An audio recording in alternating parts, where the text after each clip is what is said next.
1 Kings 3. Now Solomon made a treaty with Pharaoh king of Egypt, and married Pharaoh's daughter.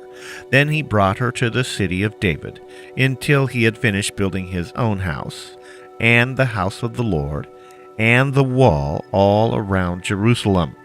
Meanwhile, the people sacrificed at the high places, because there was no house built for the name of the Lord until those days.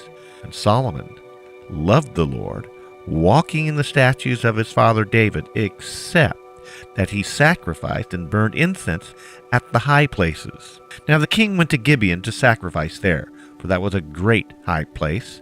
Solomon offered 1,000 burnt offerings on that altar.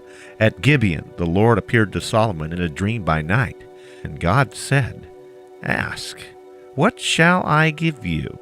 And Solomon said, "You have shown great mercy to your servant David my father, because he walked before you in truth, in righteousness, and in uprightness of heart with you. You have continued this great kindness for him, and you've given him a son to sit on his throne, as it is this day. Now, my lord, you have made your servant king instead of my father David, but I am a little child. I do not know how to go out or come in. And your servant is in the midst of your people, whom you have chosen, a great people, too numerous to be numbered or counted.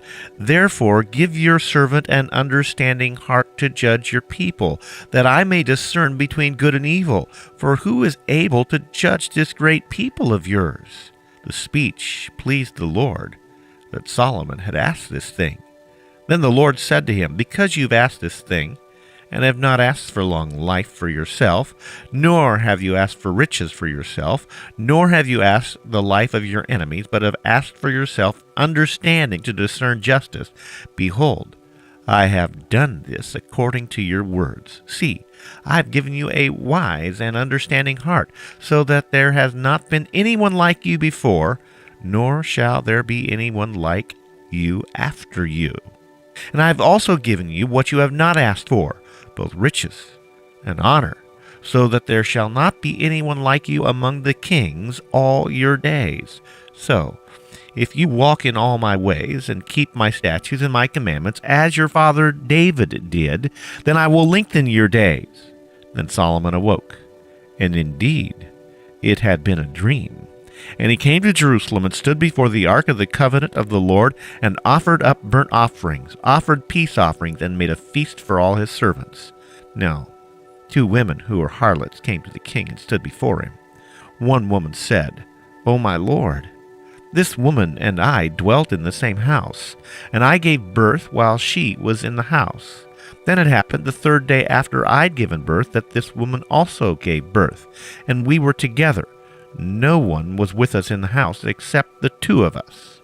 And this woman's son died in the night, because she lay on him. So she arose in the middle of the night and took my son from my side while your maidservant slept, and laid him in her bosom, and laid her dead child in my bosom. And when I arose in the morning to nurse my son, there he was dead. But when I examined him, indeed, he was not my son whom I have borne." Then the other woman said, "No, but the living one is my son, and the dead one is your son." And the first woman said, "No, but the dead one is your son, and the living one is my son." Thus they spoke before the king. And the king said, "The one says, 'This is my son who lives, and your son is dead.' And the other says, 'No, but your son is the dead one, and my son is the living one.' Then the king said, 'Bring me a sword.' So they brought a sword before the king. And the king said, 'Divide the living child in 2, and give half to one and half to the other.' Then the woman, whose son was living, spoke to the king, for she yearned with compassion for her son. And she said, 'O my lord, give her the living child, and by no means kill him.' But the other said, 'Let him be neither mine nor yours, but divide him.'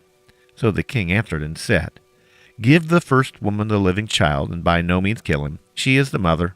And all Israel heard of the judgment which the king had rendered, and they feared the king, for they saw that great wisdom God had given him to administer justice."